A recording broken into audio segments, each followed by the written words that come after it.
Tu galères à décrocher une alternance? Moi aussi, jusqu'à ce que je trouve la méthode qui marche. Salut, moi c'est Louis, étudiant en marketing digital, et aujourd'hui je vais vous raconter comment j'ai réussi à décrocher mon alternance à Paris en 3 étapes. Pas de formule magique, juste une méthode qui a fonctionné pour moi. Spoiler, il m'a fallu de la persévérance, un soupçon d'organisation et une remise en question, genre qu'est-ce que je vais faire de ma vie? Je suis perdu. Mais si j'ai réussi, crois-moi, toi aussi tu peux. Allez, installe-toi confortablement et c'est parti.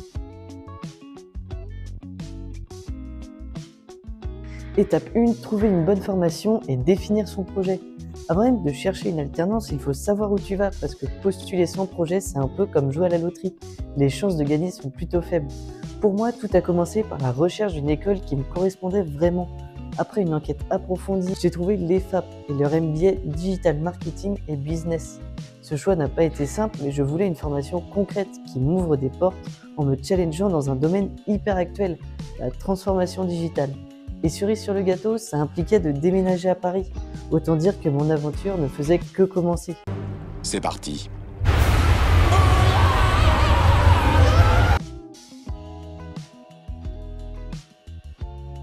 Étape 2, postuler et encaisser les refus.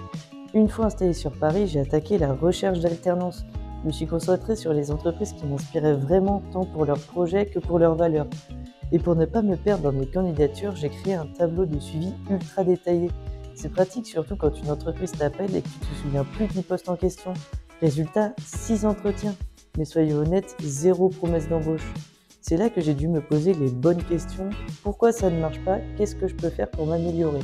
Après une petite introspection et une soirée à me demander si je devais aller sur une île déserte,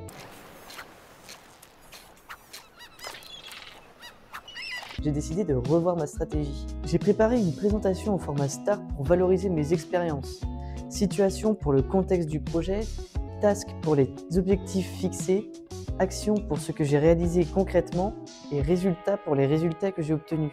C'était une manière de raconter mes expériences de façon structurée et impactante, en montrant vraiment ce que je pouvais apporter. Et devine quoi, ça a marché.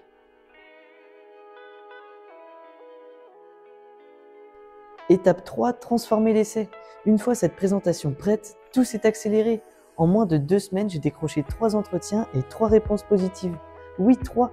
Et là, j'ai eu le luxe de pouvoir choisir l'entreprise avec laquelle je me sentais le plus aligné. Comme quoi, les efforts payent toujours quand on s'y prend bien. Ce qui fait la différence, une présentation soignée, des candidatures personnalisées et surtout la capacité à valoriser mes expériences passées. Spoiler, je n'ai pas seulement trouvé une alternance, j'ai trouvé une entreprise qui me motive au quotidien. Résumé, en 1, trouve une formation qui te correspond et qui te donne envie de te lever le matin. En 2, ne te laisse pas décourager par les échecs, ajuste ta stratégie et persévère. En 3, prépare-toi à fond. Montre ce que tu vaux vraiment et les entreprises te remarqueront. Alors si tu veux éviter de tourner en rond, n'oublie pas, avec un peu d'organisation et la méthode STAR, tu peux transformer tes échecs en victoires. Et si ça ne marche pas du premier coup, on réessaye, on ne peut que s'améliorer. Et surtout, garde en tête que chaque refus n'est pas une fin mais une étape. Le chemin peut être parfois long, mais il vaut vraiment le coup. Si tu as des questions ou si tu veux des conseils, laisse-moi un commentaire, je serai ravi de partager encore plus de mon expérience.